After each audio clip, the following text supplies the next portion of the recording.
Bismillahirrahmanirrahim. Assalamualaikum warahmatullahi wabarakatuh. Waalaikumsalam warahmatullahi wabarakatuh.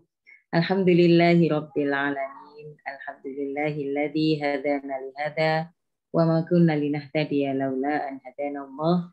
Asyhadu an la ilaha illallah wahdahu la syarikalah wa asyhadu anna Muhammadan abduhu wa rasuluh. Allahumma shalli wa sallim wa barik ala sayyidina Muhammad wa ala alihi wa ashabihi wa man tabi'ahum bi ihsanin ila yaumiddin, amma ba'du. Alhamdulillah sahabat pemirsa program Bincang Sejarah dan Sirah yang dirahmati Allah, kita kembali bersua pada kesempatan hari ini. Insya Allah kita akan bahas aspek-aspek dalam sejarah peradaban manusia yang tentunya itu masih sangat relevan dan terus berulang kejadian-kejadian sejenis di era kita hari ini. Karena itu sahabat yang dirahmati Allah, kita senantiasa mengingat ya ketika kita mempelajari tentang sejarah, ketika kita membuka lembar-lembar kejadian, peristiwa, berbagai fenomena yang terjadi pada umat sebelumnya ataupun pada manusia-manusia yang hadir sebelum kita, sesungguhnya Allah hadirkan semua itu dalam rangka untuk memberikan kesempatan pada kita untuk belajar, untuk mendapatkan pelajaran. Sebagaimana seringkali kita kutip di dalam ayat Al-Quran, di dalam Quran surat Yusuf, disebut dengan tegas ya Allah nyatakan laqad kana fi qasasihim ibratun liulil albab. Sungguh pada kisah-kisah mereka umat-umat terdahulu yang diceritakan oleh Allah di dalam Al-Quran maupun yang diriwayatkan dari Rasulullah SAW, sungguhnya di sana terdapat ibrah, terdapat pelajaran. Namun pelajaran itu tentunya hanya bisa didapatkan oleh mereka yang mau berpikir. Sebagaimana disebut di dalam ayat tersebut, li ulil albab, ibratun li ulil albab, yaitu pelajaran bagi orang-orang yang mau berpikir. Sahabat yang dirahmati Allah, semoga kita termasuk golongan orang-orang yang disebut oleh Allah sebagai ulul albab, yaitu orang-orang yang mau berpikir bukan hanya untuk mendiskusikan, tapi juga untuk mengambilnya sebagai panduan kita melangkah lebih baik. Hal-hal yang dulu pernah terjadi begitu buruk pada bangsa-bangsa maupun umat sebelumnya, tentu kita tidak menghendaki itu berulang pada kejadian di era kita. Dan apa yang dulu pernah didapatkan oleh kaum muslimin maupun umat-umat sebelumnya berupa kemuliaan, kejayaan, ya, kegemilangan dalam kehidupan, kesejahteraan, karena ketaatan mereka kepada Allah Ta'ala, maka kita berharap kita pun diberi kekuatan dan kemudahan oleh Allah untuk memiliki kembali kehidupan seperti itu dengan cara yang sama, dengan metode yang juga sudah dicontohkan oleh Rasul Shallallahu Alaihi Wasallam. Nah, sahabat yang dirahmati Allah, saya sapa dulu Umi Irena Handono untuk nanti kita tanyakan pada beliau ya. Kita nih mau bahas apa nih? Umi selalu hadir dengan tema-tema yang up to date insya Allah, meskipun bahasnya sejarah ya Umi ya. Kalau sejarah kan ngomongnya tentang zaman bahula, zaman bahula, tapi selalu ini kita ambil relevansinya dengan kehidupan kita. Ibaratnya kan bercermin ya Ustadzah ya. Betul sekali. Assalamualaikum Umi. Waalaikumsalam Ustadzah. Alhamdulillah, kelihatannya setelah mudik jadi segar deh Ustadzah. Alhamdulillah Umi. Saya walaupun capek banget ya Ustadzah. Iya, saya termasuk yang mengikuti saran untuk menunda balik ya, arus balik yang dikatakan jangan sebelum tanggal 8, tanggal 9, setelah tanggal 8. Nah, saya ikutin tuh Umi sarannya. Ternyata Umi saya masih terjebak macet yang luar biasa juga Umi. Nampak yang terdengar karena sudah 2 tahun tertunda ya Ustadzah ya. Sehingga kemudian tahun ini ya sepertinya kalau ibaratnya air itu baknya udah penuh tuh. Udah luber berarti ya Umi ya. Udah luber, dan saya sendiri juga nggak pengen ya ini menjadi excuse ya, dengan dikatakan ini mudik terbesar sepanjang sejarah kemudian menjadi Ya enggak excuse, menjadi lah. alasan bagi berbagai pihak yang berkepentingan untuk mengatakan Ya, ya wajar aja kalau nggak ya. terpenuhi nih fasilitasnya, rest area ternyata juga nggak bisa menampung pemudik. Kemudian kemacetan masih terjadi di mana-mana, ya tentu kita semua punya tanggung jawab ya, tetap memberikan nasihat, memberikan masukan pada pemangku kepentingan agar pelayanan terhadap umat, terhadap publik itu tetap diberikan. Apalagi sekarang kalau disebut pelayanan mah nggak pelayanan benar ya ini ya. Kalau pelayanan itu Kalau kan ya pelayanan kan tanpa gratis. pamrih. Iya. Ini Pelayanan waktu itu gratis, Ustazah. ini wah udah bayar mahal, taunya ternyata masih belum juga mendapat fasilitas yang memadai, Pak.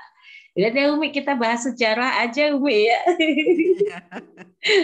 Umi, kita ngomong-ngomong hari ini kita ngomong mau bahas sejarah apa nih? Itulah Ustazah salah satu yang sedang hangat-hangatnya. Ya kembali lagi, itulah sejarah. Dulu sudah pernah terjadi, dulu juga sudah diurai, kemudian tenggelam. Nah, sekarang dimunculin lagi. Ya.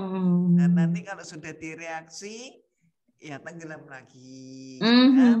Terus nanti suatu saat lagi akan muncul lagi. Tapi ya memang harus kita kupas secara tuntas. Karena apa? Pengulangan peristiwa memang harus untuk direspon. Harus ada respon. Kenapa? Karena yang bermunculan ini kan generasi baru. Apabila generasi baru ini tidak mendapatkan suatu penjelasan, maka bisa-bisa mereka juga akan terperosok ke dalam jebakan yang sudah disediakan. Itu sebabnya kita nggak boleh bosan di dalam berdakwah ini. Ya. Walaupun dulu sudah pernah kita kupas, kalau kita melihat ke file kita tahun-tahun, katakanlah 10 tahun yang lampau itu sudah pernah. Tapi ya itulah generasinya kan ganti. Lah ganti generasi ini berarti jangan sampai generasi yang pengganti yang masih muda-muda ini terjebak yang Umi sebut dengan istilah jebakan. Aborsi, Ustazah. Ya. Umi, kita ngomongin aborsi ini memang ada hal-hal yang lagi viral juga ya Umi ya. Di Amerika kan lagi ada demo besar ya. Ketika masyarakat ini menentang pelarangan aborsi yang selama ini sudah berjalan. Ini pun belum jadi keputusan ya, tapi mereka seperti sudah sangat khawatir, termasuk presidennya. Presiden Joe Biden itu khawatir nanti kalau misalnya beneran Mahkamah Agung membatalkan kebolehan aborsi, waduh ini bisa berabe ini. Nah, sampai seperti itu ya Umi kalau di Amerika itu. Kamu nenek duduk. Jadi jelas banget bahwa walaupun di Amerika maupun di belahan dunia manapun nampak sekarang ini tendensinya itu sedang terjadi ketidaksepakatan begitu kan? Atau dengan kata yang kita kenal sehari-hari, di mana-mana ini terjadi perpecah belahan. Ya. Ya, bukan hanya di negeri kita seperti kita sebut tadi, Ustazah menyatakan Amerika, Joe Biden pun sampai resah. Dan ya itulah mereka. Dan tidak mustahil pula, mohon maaf, ya Umi teringat kalau Ustazah baru mudik nih. Itu kan kalau di daerah kita itu kan ada alat ibu-ibu rumah tangga. Pada masa dahulu kita masih anak-anak ya Ustazah ya. Itu ibu-ibu rumah tangga itu punya sawah sendiri, kemudian panen sawahnya, padinya dikumpulin, kemudian dikeringin, dijemur, kemudian ditumbuk kan itu. Terus habis ditumbuk kan kemudian diinterin. Dipisahkan dari kulitnya begitu ya. Dipisahkan dari kulitnya dengan cara pada zaman kita masih muda, masih kecil katakanlah begitu ya. Itu kan diinter kan pakai tampah, saudara. Ya. Masih inilah manual semuanya ya Umi ya, nggak pakai mesin. Jadi ketika itu kemudian padi dengan kulitnya itu diinterin begini, maka akan terpisah mana kulit gitu kan, mana beras gitu kan, terus mana yang biji-biji yang pecah itu kan terpisah. Ya barangkali seperti itu juga kondisi kita saat ini ya. Jadi, dengan berbagai macam dinamika hidup yang terjadi di belahan dunia manapun, dengan bercampurnya informasi, kontak sosial dan sebagainya, maka sebenarnya itu kalau kita cermati ini akan terjadi pemisahan ini. Ya. Pemisahan seperti sekarang ini aborsi. Ya. Di mana-mana suaranya pecah. Ada yang pro, ada yang kontra. Kayaknya ini ya ada suatu magnet ini, tarik menarik, tolak menolak. Jadi ada kemungkinan seperti itu. Dan track recordnya kan panjang, Ustazah, bukan cuma di Amerika saja, tapi katakanlah seluruh Eropa pun juga mengalami. Jangankan Eropa, kalau kita mengatakan ya di negeri kita pun sampai ya kalau kita mulai misalnya di negeri kita, di Cina, di Yunani, di Kamboja, kemudian di Jepang ya belahan dunia manapun itu sudah ada. Dan sampai hari ini aborsi itu masih jadi suatu pilihan dilematis tuh antara membolehkan atau melarang. Ya, Umi, kalau kita ngomong yang tadi disampaikan soal Amerika ya, itu kan Amerika sekarang resah atau hampir seluruh lapisan masyarakat itu resah ketika ada larangan aborsi. Karena sudah hampir 50 tahun ya di Amerika itu ada jurisprudensi ya keputusan pengadilan yang kemudian diikuti oleh pengadilan-pengadilan lain, atau bahasa sederhananya ada legalisasi lah terhadap aborsi ketika ada kasus aborsi diajukan ke pengadilan dan seterusnya. Nah, memang kita dilematis yang tadi Umi sebut sekarang itu kan orang membahasakan lebih keren istilah hak asasi, istilah kemanusiaan, atau inklusivitas gitu, inklusif kehidupan yang ya nggak eksklusif, nggak mengedepankan nilai agama itu sebagai satu-satunya patokan. Kalau orang ada yang mau pakai nilai agama silakan, kalau ada yang nggak mau ya nggak boleh dipaksa misalnya. Jadi jangan ngejudge atau jangan menilai orang yang melakukan aborsi itu adalah orang buruk atau orang yang jahat karena aborsi itu sesuatu yang dilarang oleh agama, kan nampaknya begitu ya. Nah ini kalau Umi tadi sebut zaman dulu saja secara tradisional sebenarnya aborsi juga sudah dipraktekkan oleh masyarakat secara alamiah dan seterusnya misalnya. Tapi dari dulu juga ada seperti tadi ya pro kontra, ada yang mendukung, ada juga yang tidak mendukung. Kalau kita bahas dari sudut pandang sejarah nih, apakah memang sejarah aborsi yang terjadi di dunia ini adalah sesuatu yang tadi Umi sebutkan, sesuatu yang memang pilihan begitu, salah satu pilihan menyelesaikan masalah. Tapi pilihan itu memang dari dulu selalu memunculkan pro kontra gitu. Kan kalau kita tahu dulu juga sering ya Umi ya, sering ada kan misalnya temuan-temuan di agamawan dari agama lain misalnya, mereka tidak menikah karena dilarang oleh agamanya, tapi ada perempuan-perempuan yang kemudian hamil akibat berhubungan dengan agamawan tersebut. Apa kemudian yang dilakukan? Rekomendasinya kan juga aborsi begitu ya. Nah ini barangkali bisa di-sharingkan ini supaya kita semua juga punya gambaran yang lebih utuh tentang sejarah hal tersebut. Ya, jadi mungkin kita lihat dulu dari apa namanya istilah aborsi ya Ustaz Dahlia. Ya, ya. Jadi kalau istilah aborsi itu sebenarnya dari istilah Latin abortus provocatus. Ya. Yang artinya adalah sengaja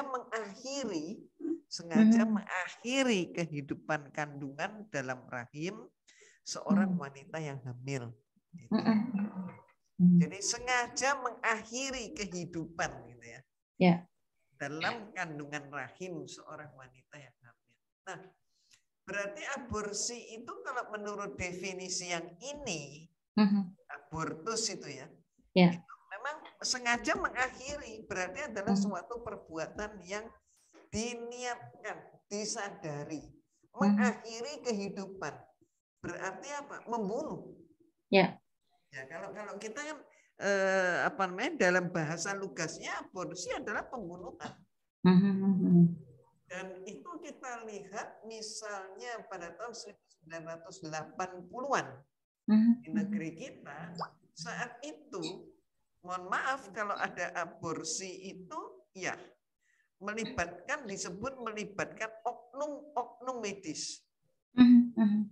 Disebut oknum medis, dan ketika seorang dokter berpraktek atau bidan berpraktek melakukan aborsi, maka kemudian bahkan ada yang ketahuan bahwa mereka punya sumur di dekat ruang prakteknya, dan sumur itu memang sumur tempat pembuangan janin. Dan kemudian digerebek sama polisi, dan kemudian terungkap, maka mereka dibawa ke pengadilan ya, diproses dan mendapatkan hukuman. Jadi mendapatkan hukuman sampai sekian tahun penjara. Ya, artinya dianggap sebagai tindak kriminalitas begitu ya, Umi ya. Tapi seiring dengan berbagai macam peristiwa silih berganti ya, itu 1980 gitu ya. Nah sekarang 2022 gitu ya. Ini kan sudah banyak peristiwa terjadi, makin lama makin tidak terdengar, dan hari ini sebelum ribut-ribut ini gitu ya, sebelum ada kejadian di Amerika pro dan kontra itu kan seolah-olah negara kita tuh bersih, tidak ada aborsi. Maksudnya nggak diangkat di koran begitu ya? Maksudnya bersihnya itu nggak di blow up, nggak diangkat di media. Kalau dulu masih zaman koran banyak ya. Diam-diam gitu kan?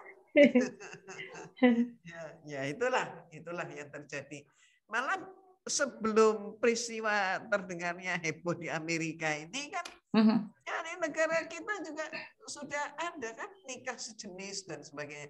Dan sebenarnya beberapa hari terakhir ini kan kita juga apa namanya, masyarakat kita dibuat terkejut dengan apa namanya, dengan wawancara apa itu via podcast atau apa itu ya. Ya podcast di YouTube ya Umi. Iya, soal itu ya yang lagi bete. Jadi cara-cara tutorial ini aduh, udah Umi nggak mau ini deh. Nggak mau ngelanjutin deh Umi ya. Udah deh, enggak deh. Daripada menu-menuin memori ya.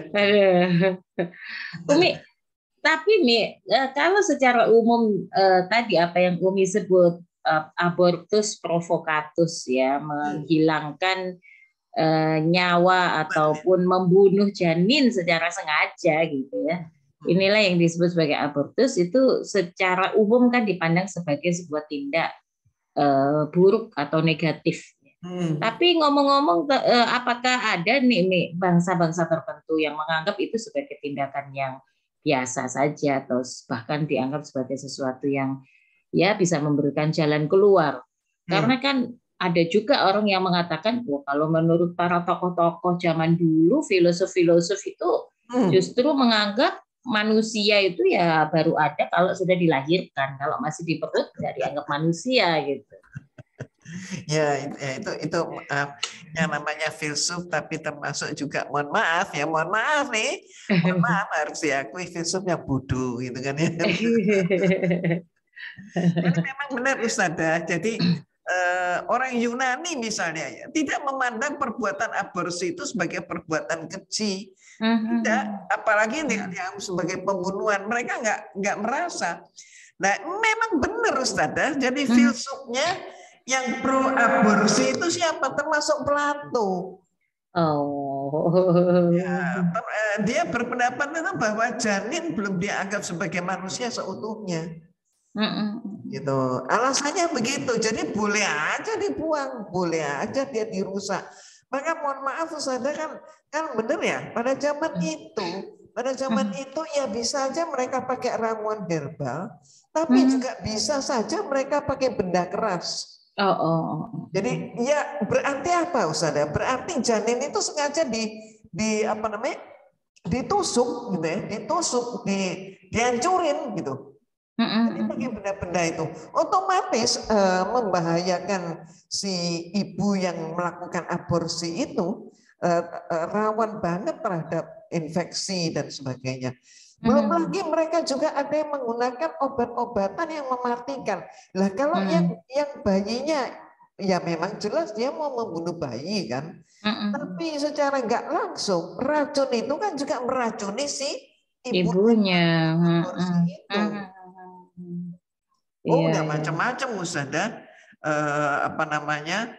aborsi dilakukan ya. Balik lagi Ustazah. Jadi tadi itu kan Plato ya, Aristoteles juga loh Ustazah. Oh ya, yang orang istilahnya orang puja lah ya sebagai pemikir modern, bahkan apa rujukan politik pemerintahan. Kalau sudah masanya Aristoteles memang kelihatan banget Ustazah. Adalah upaya pengendalian populasi.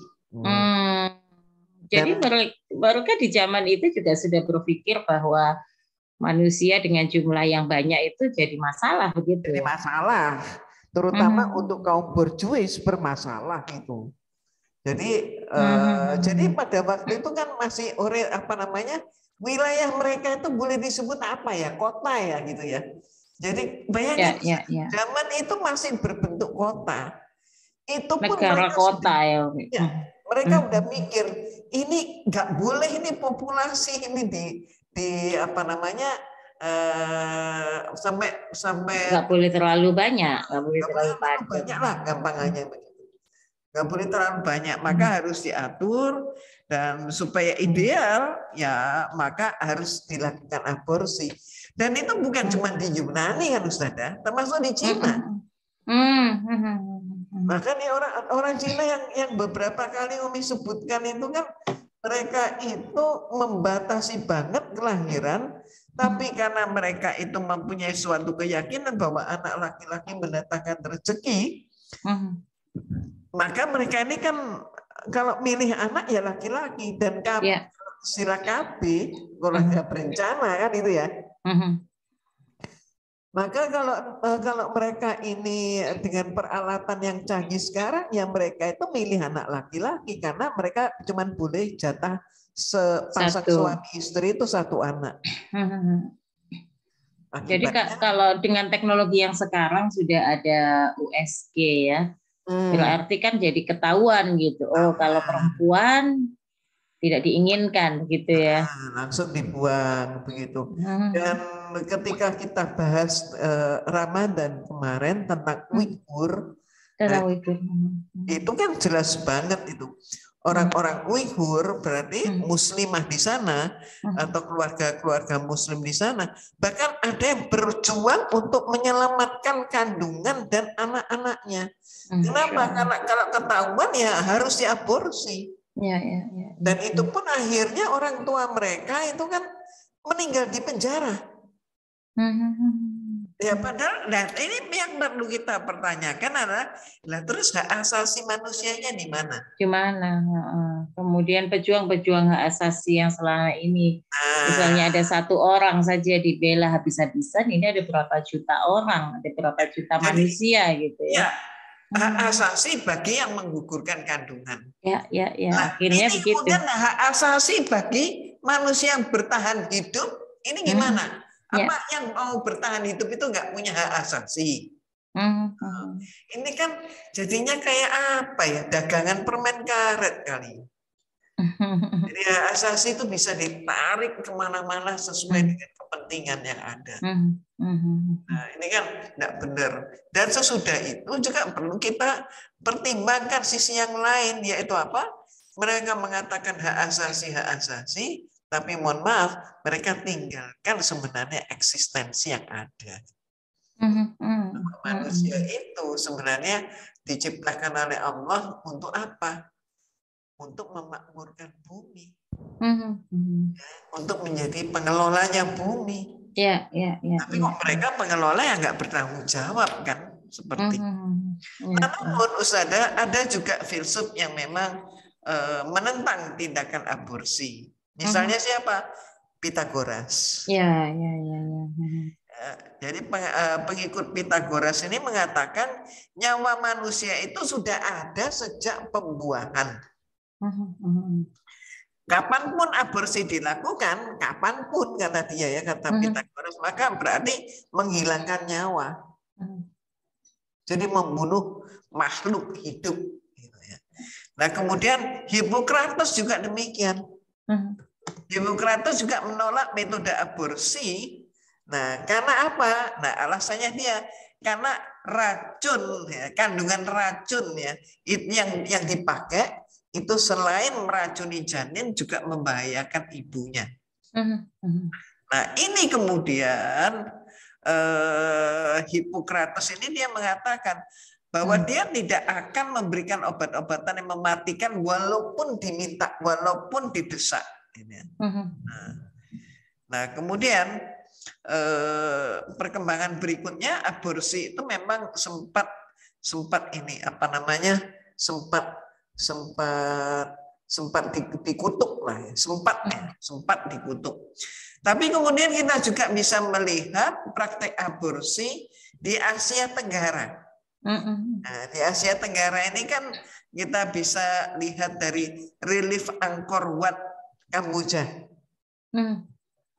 Tragedi yang cukup besar di Kamboja juga nggak bisa kita lewatkan demikian saja. Tetapi kita lihat di negeri kita, aborsi itu sudah tercatat dalam epik sejarah Melayu. Kalau disebut epik sejarah Melayu itu berarti sekitar 1612 Masehi.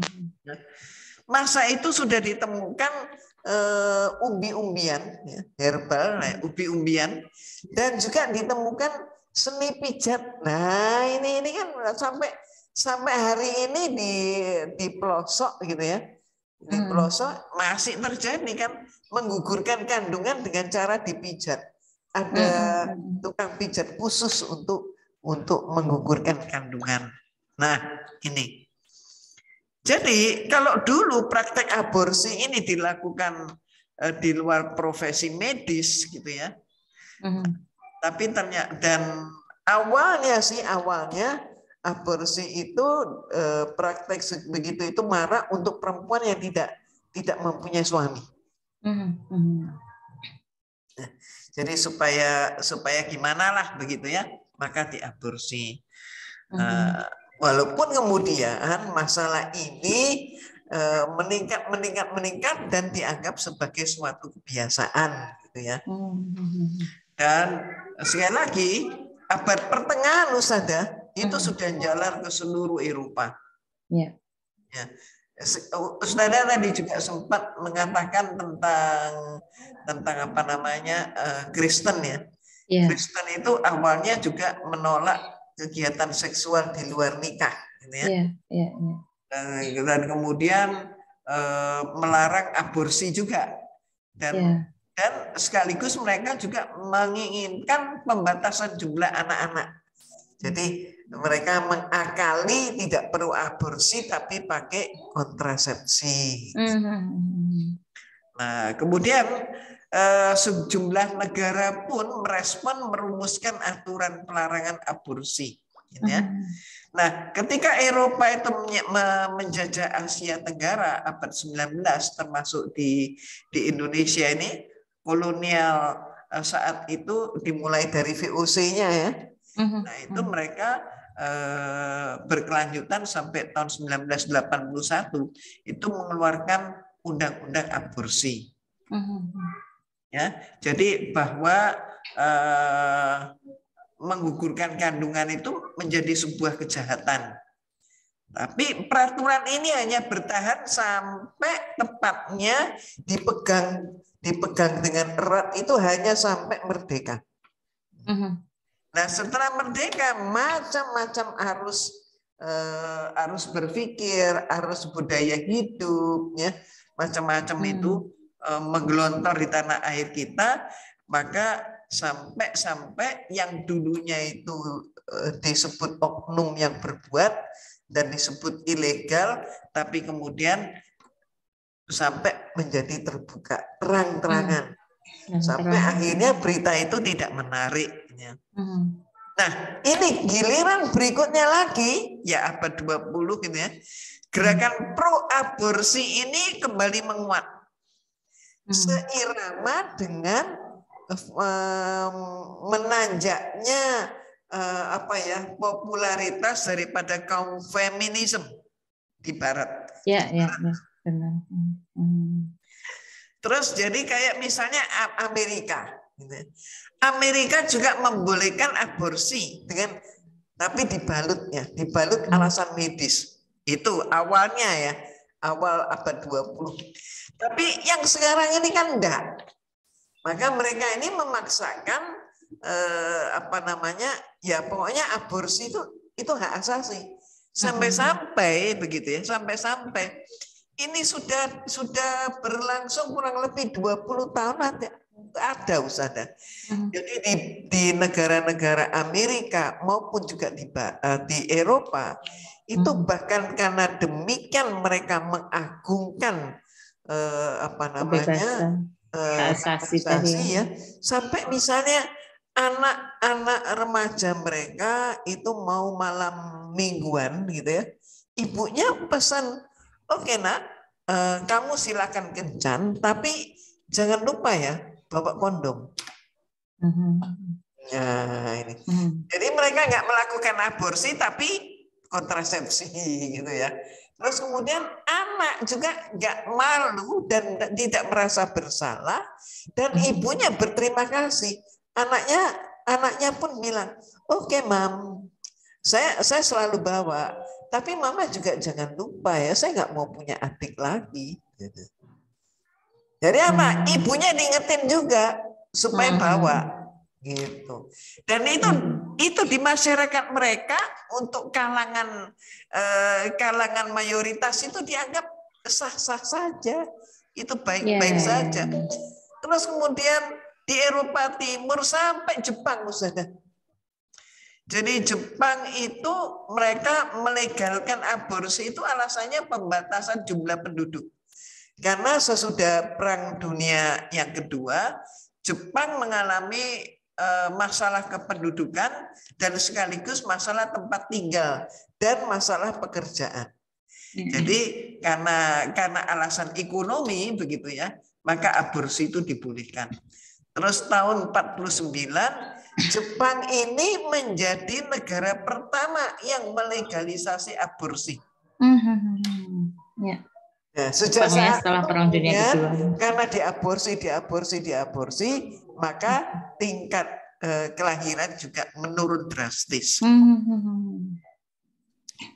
Nah, kalau kita melihat di Indonesia, Undang-Undang Kesehatan tahun 1992, aborsi itu di Indonesia diperkenankan dengan catatan dibolehkan karena indikasi medis. Ya, itu ya.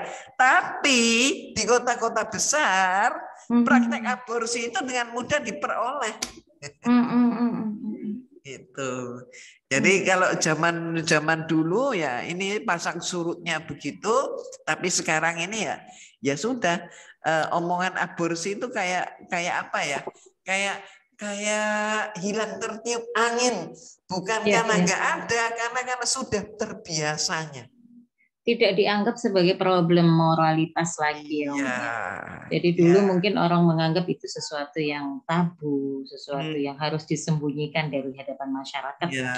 Masih akan mendapatkan hukuman sosial kalau dilakukan. Tapi hari ini sepertinya karena sudah banyak yang melakukan, meski mungkin pada awalnya ya tidak bisa diterima, tapi karena banyak yang melakukan, akhirnya masyarakat juga membiarkan, toleransi dalam tanda kutip ya. Nah, ini saya ingin memperdalamnya bagian yang tadi Umi sebut ya, bahwa sebenarnya filosof di masa yang lalu, di abad sebelum Masehi lah, anggap di abad awal itu, mereka juga sudah pro kontra terhadap aktivitas aborsi ini. Artinya aborsi ini kan sesuatu yang memang seperti menjadi hal yang kemudian dipilih atau dilakukan oleh masyarakat ya ketika menghadapi problem-problem tertentu. Misalnya ada problem perkosaan. Kita juga tahu lah ya, sejak dulu itu aktivitas ruda paksa atau perkosaan dalam hubungan seksual itu juga bisa dilakukan atau sudah terjadi ya di peradaban manapun, di Eropa, di barat maupun di timur.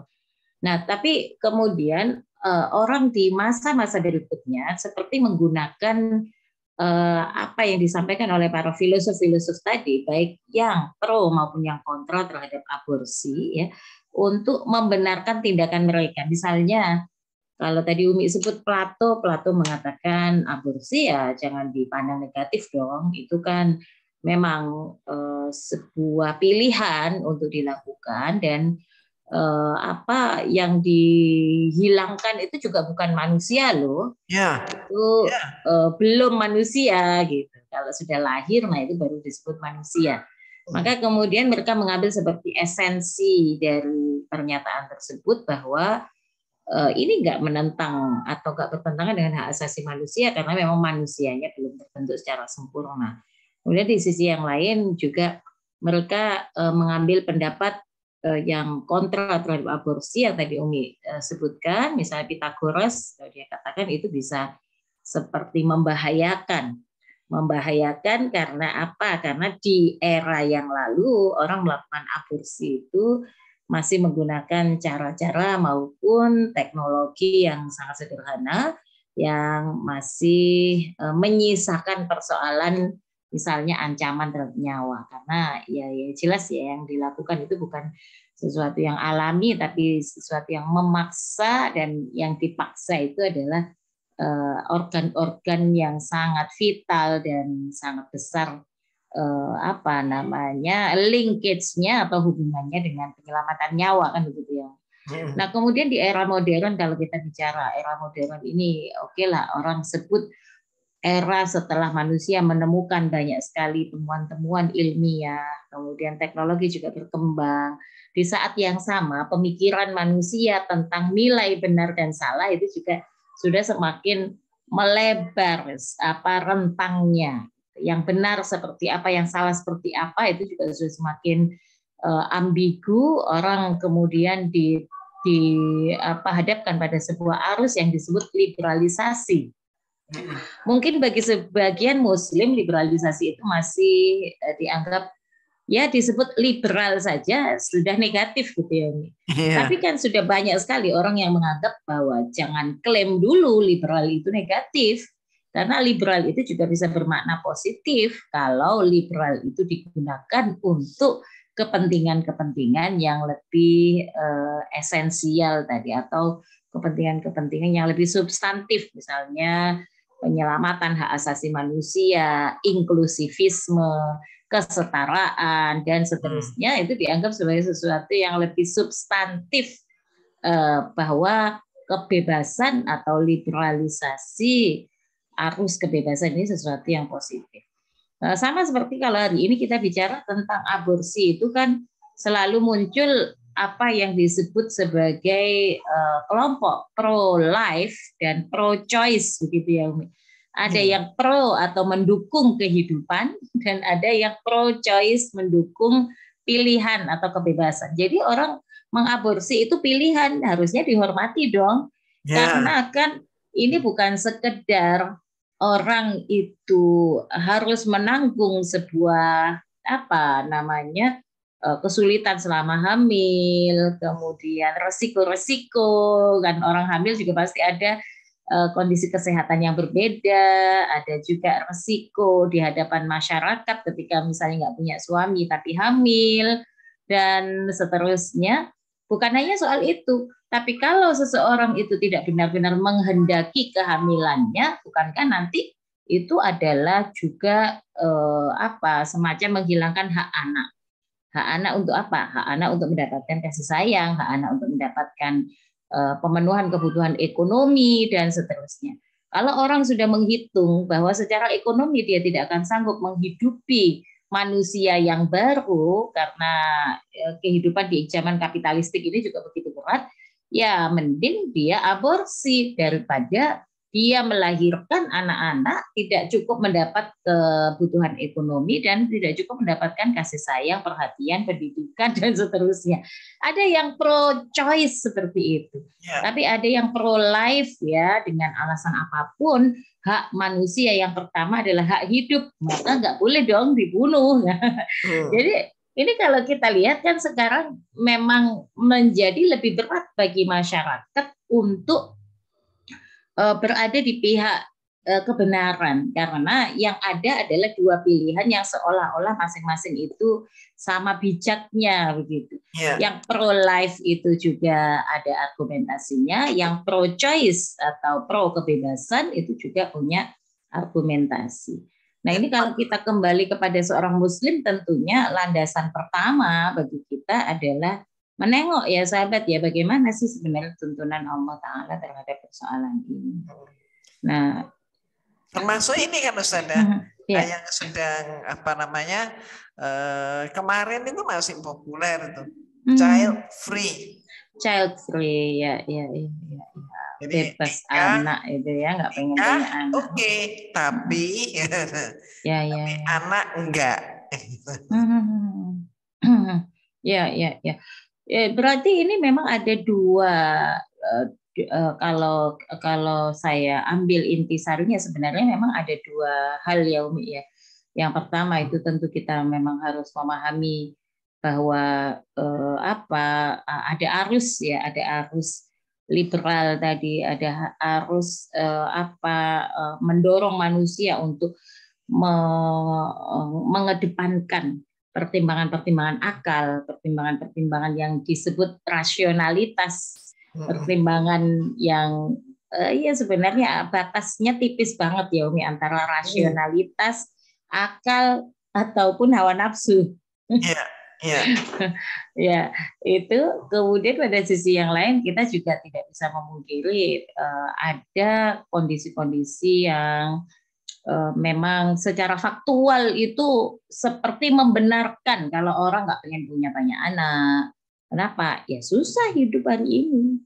Mau kayak apa lagi kalau kemudian melahirkan anak lagi, dan seterusnya. Sampai kemudian tadi yang Umi sebut ada yang memilih untuk child free, menikah tapi tanpa anak. Atau bahkan ada yang memang tidak mau menikah gitu, tidak mau menikah karena pernikahan sendiri juga ya apa sih ininya gitu ya.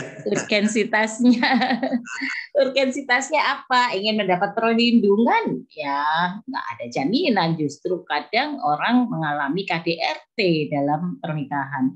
Ingin mendapat jaminan kebutuhan ekonomi?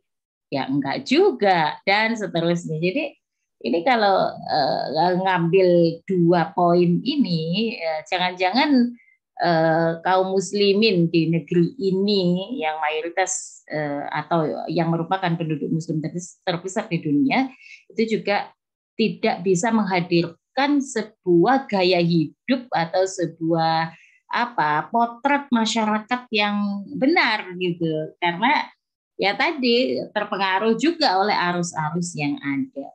Ya, Umi, saya mau jawab dulu satu pertanyaan yang masuk, satu atau dua pertanyaan yang masuk. Nanti saya minta tanggapan juga dari Umi. Ini pertanyaan dari Instagram dari sahabat Zuraida.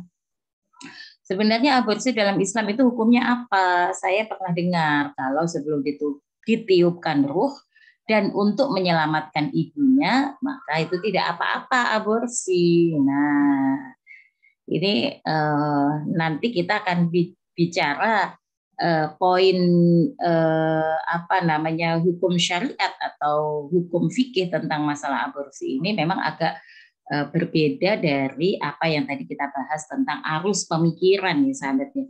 Kalau ngomongin tentang hukum apa namanya aborsi dalam tanda kutip ya, itu kalau kita bicara pendapat-pendapat imam madhab ya, di dalam fikih Islam itu memang ada perbedaan pendapat ya, yang intinya satu itu ada kesepakatan di kalangan semua ulama madhab bahwa tidak boleh menggugurkan kandungan karena takut tidak bisa memberi makan. Jadi kalau ada orang ya entah dia menggugurkan kandungan itu pada usia berapapun baru terjadi pembuahan ataukah sudah pada usia seminggu 2 minggu atau bahkan apalagi sudah ditiupkan ruh ya kalau dia melakukannya karena takut miskin, karena takut tidak bisa memberi makan, maka itu haram hukumnya. Nah, ini jelas di dalam Al-Qur'an, di Quran surat Al-Isra ayat 31 itu dinyatakan wala taqtulu auladakum khasyata imlaq nahnu narzuquhum wa iyyakum. Ya, jangan membunuh anak-anakmu karena takut melarat, karena takut tidak bisa memberi makan. Karena kamilah, yakni Allah yang memberikan rezeki kepada mereka dan juga memberikan rezeki kepadamu. Nah, itu di Quran surat Al-Isra ayat 31. Nah, tapi kemudian kalau seseorang itu melakukan atau memilih ada pilihan untuk melakukan aborsi, bukan karena takut tidak bisa memberi makan, tapi karena faktor-faktor lain. Misalnya faktornya apa? Oh ya, membahayakan si ibu. Atau oh ya, ada kelainan-kelainan yang dengan pertimbangan dokter kemudian ini bisa menyebabkan misalnya terjadinya kecacatan dan seterusnya. Dengan pertimbangan-pertimbangan seperti itu, dokter menyarankan agar ada aborsi terhadap kandungan misalnya. Nah, ini ada perbedaan pendapat di kalangan para ulama madhab. Yang pertama, kalau menurut Imam Syafi'i itu diperbolehkan sebelum ditiupkannya ruh. Sebelum ditiupkannya ruh. Nah, ditiupkannya ruh itu disepakati adalah pada usia kehamilan sekitar 4 bulan. Tetapi para ulama madhab yang lain, Imam Hanafi, Imam Maliki, dan Imam Ahmad bin Hambal atau Imam Hambali itu memang berbeda pendapat. Ya, berbeda pendapat, yakni ada yang tegas melarang, ada pula yang membolehkan pada saat dilakukan sebelum usia 40 hari pembuahan. Ada juga yang sama dengan Imam Syafi'i yang menyatakan bahwa boleh setelah 40 hari sampai 4 bulan. Tapi kalau sudah lebih dari 4 bulan, meski alasannya adalah untuk menyelamatkan ibu atau karena takut tadi atau pertimbangan-pertimbangan medis ya, misalnya anak ini atau janin ini tidak sempurna, cacat dan seterusnya. Nah, dengan pertimbangan apapun setelah ditiupkannya ruh setelah 4 bulan itu tidak ada perbedaan pendapat apapun di kalangan para ulama madhab, di kalangan para fuqaha ahli fikih manapun tidak boleh ada pengguguran kandungan. Nah, ini secara umum demikian. Jadi kalau kita ngomong tentang aborsi yang sekarang marak tadi dan bahkan yang diceritakan oleh Umi Irena Handono, ini memang bukan soal hukumnya boleh apa nggak boleh. Karena yang kebanyakan terjadi adalah orang mengaborsi janin itu disebabkan faktor ini adalah hasil dari hubungan di luar nikah, pergaulan bebas, atau kemudian orang mengaborsi karena apa? Karena ada hak asasi tadi. oh saya tidak ingin terbebani dengan kehamilan. Kenapa? Ini menghambat eksistensi, menghambat pencapaian karir, dan seterusnya. Maka kadang sudah tidak lagi ada pertimbangan tentang hukum syara, atau bahkan ya memang mereka ya sehari-harinya atau dalam lingkup kehidupannya memang bukan untuk terikat kepada hukum syara, tapi mengedepankan faktor kebebasan. Nah, karena itu sahabat yang tadi bertanya, saya ingin mengajak sahabat untuk melihat ya, ini memang bukan soal hukumnya boleh apa enggak bolehnya, ya. Bukan kemudian soal tadi yang dikatakan ini kan hasil perkosaan, pasti beban yang harus ditanggung oleh si perempuan yang sudah diperkosa, ya, kemudian mungkin depresi atau menghadapi sebuah tekanan mental yang sangat berat, kemudian ditambah hamil. Lalu bagaimana nanti dan seterusnya, bukan soal itu. Nah, tapi ini adalah soal bagaimana hari ini ada sebuah arus di mana aborsi itu menjadi satu tren, ya, tren yang dipayungi atau dilindungi oleh jargon-jargon hak asasi manusia. Jargon kebebasan bagi perempuan, feminisme, dan seterusnya. Barangkali demikian ya Umi, kalau untuk pertanyaan dari sahabat Zuraida tadi. Iya. Umi, kalau di Indonesia sendiri itu kan ada undang-undang yang tadi Umi sebut, ya, ada undang-undang kesehatan, kemudian ada undang-undang kesehatan reproduksi. Ya, ada regulasi-regulasi yang hari ini di bawah payung kesetaraan. Termasuk juga adalah yang baru-baru ini disahkan adalah undang-undang tindak PPKS, ya, undang-undang tindak pidana kekerasan seksual. Ya, tindak pidana kekerasan seksual. Di mana di situ didefinisikan bahwa disebut kekerasan seksual itu kalau ada paksaan. Jadi kalau nggak ada paksaan? Berarti kalau nggak ada paksaan bukan kekerasan. Kan kekerasan seksual. Nah, itu dijabarkan yang termasuk dalam lingkup kekerasan seksual itu adalah paksaan melakukan hubungan seksual, paksaan pernikahan, paksaan hamil gitu atau paksaan kehamilan, paksaan melakukan aborsi. Nah, mungkin kita semua sepakat paksaan melakukan aborsi memang ya nggak boleh lah dipaksa melakukan aborsi gitu.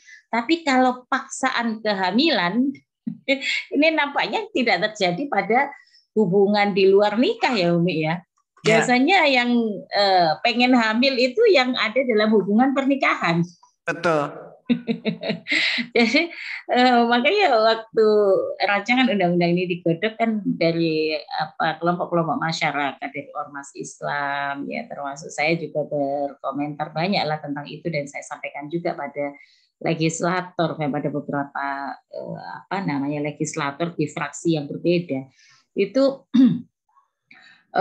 berarti secara tidak langsung sebenarnya ya ketika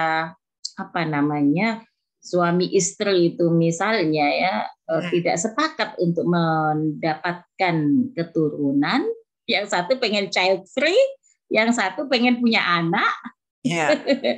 Kemudian terjadilah misalnya Allah memberikan kesempatan pada mereka, si istri hamil. Nah, ini bisa masuk dalam kategori paksaan kehamilan. Jadi bahkan bisa masuk dalam tindak pidana kekerasan seksual yang seperti ini. Sedangkan di sisi yang lain, kalau ada hubungan badan ya yang dilakukan oleh mereka yang suka sama suka, meski tidak ada hubungan pernikahan, tidak ada paksaan kan di sana, tidak ada pemaksaan hubungan seksual, maka itu nggak bisa dituntut sebagai sebuah tindak pidana kekerasan seksual. Jadi luar biasa ini ya Umi ya. Artinya apa yang tadi Umi sebutkan ya, bahwa arus kerusakan yang dipayungi oleh liberalisasi itu bukan lagi soal aborsi boleh atau nggak boleh, tapi sudah merambah atau meluas ke banyak hal. Berarti tentang sebuah pernikahan itu sendiri dimaknai seperti apa, keluarga itu mestinya bagaimana, itu juga sudah sampai merambah ke sana ya, Umi, mengintervensi nilai-nilai itu. Ya, ya. Dan seringkali aturan-aturan yang dibuat pun tumpang tindih.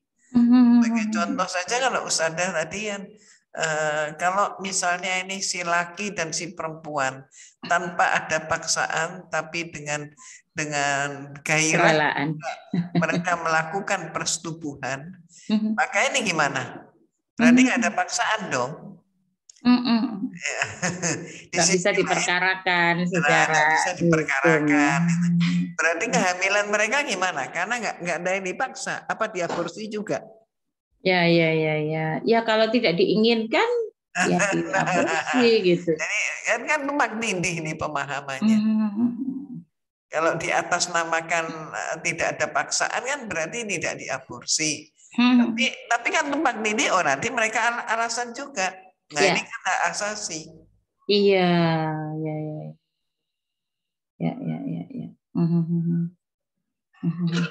ya. Kalau kita lihat hari ini sebenarnya Mi, kalau ngomongin tentang aborsi kan tadi Umi sebut udah nggak muncul lagi nih di media, udah nggak diberitakan, udah tahu sama tahu lah bahwa itu dilakukan, ya sudahlah diem-diem aja. Tapi seandainya dibuka ke publik, kemudian ada larangan yang tegas terhadap aborsi, sebagaimana hari ini sedang dirancang oleh Mahkamah Agung Amerika. Mahkamah Agung ini sedang merancang membatalkan kebolehan aborsi, tapi sudah bocor duluan. Nah, ketika bocor rancangannya sudah langsung riot gitu, udah langsung heboh, orang udah langsung demo-demo di sana sini menolak rancangan yang belum dipublikasi itu. Tapi saya kira kalau di Indonesia sampai hari ini kita belum menghadapi situasi seperti itu.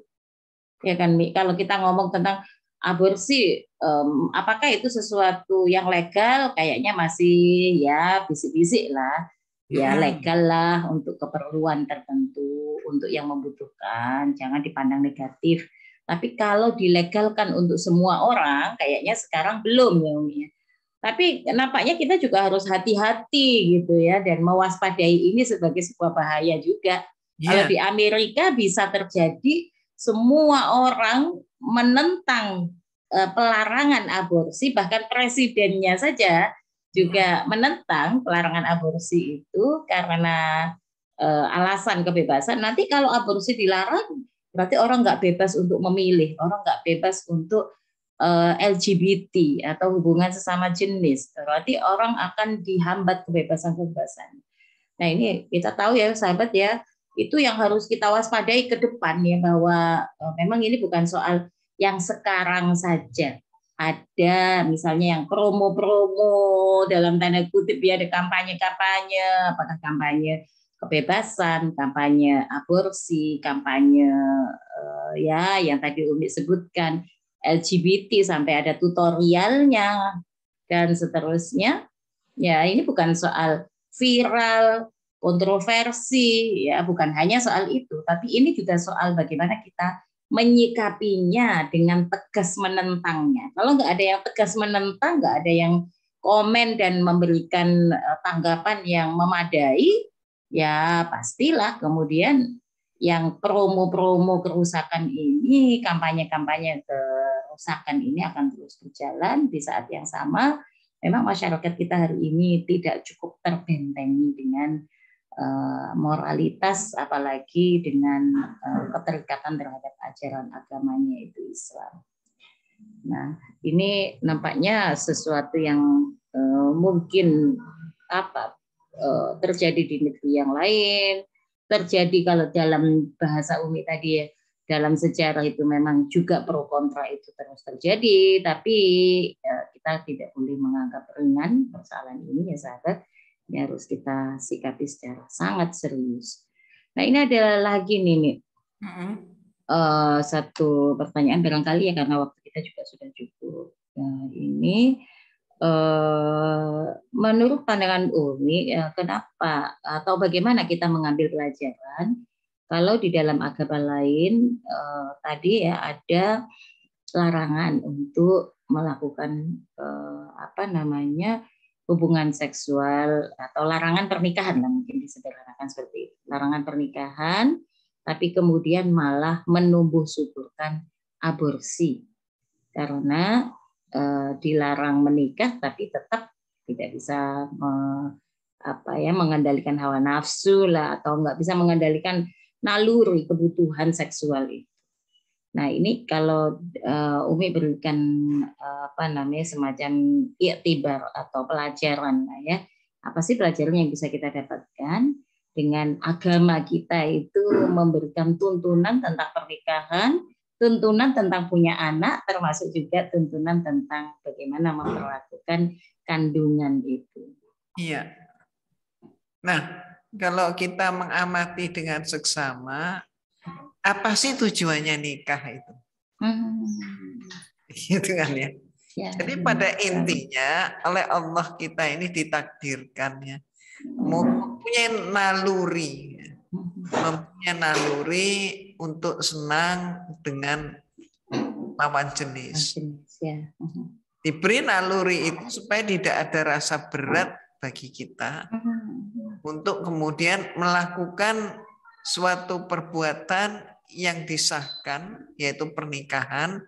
Untuk apa? Untuk mempunyai generasi penerus. Dan manusia itu sebenarnya kan keren banget. Kalau Umi sebut keren banget, manusia itu apa? Manusia itu adalah satu-satunya makhluk Allah yang diciptakan dilengkapi dengan akal. Nah, fungsinya akal apa? Kan fungsinya akal itu untuk mampu memilih mana yang hak, mana yang batil. Dengan konsekuensi pilihannya, gitu kan. Nah, agama ini adalah tuntunan kehidupan.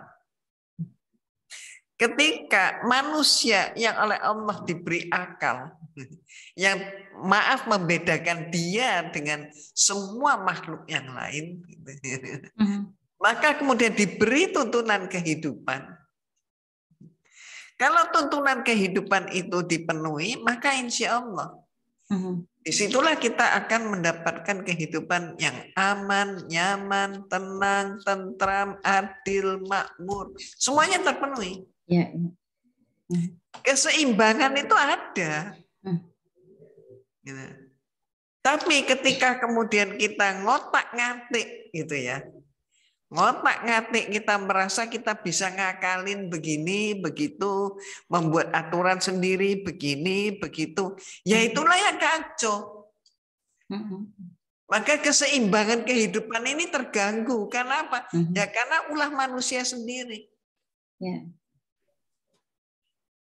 Maka akan merusak tatanan hidup.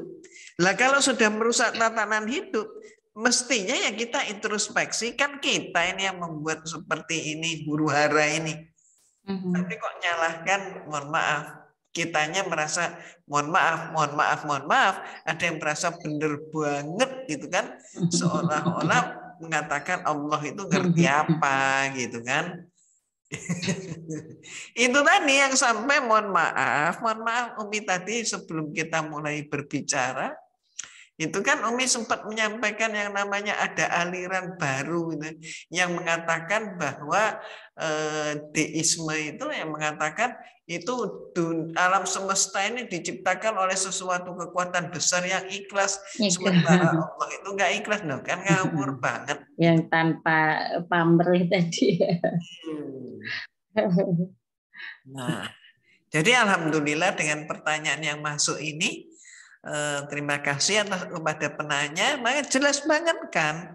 Jadi siapa sih diri kita? Gak main-main loh Allah menciptakan kita.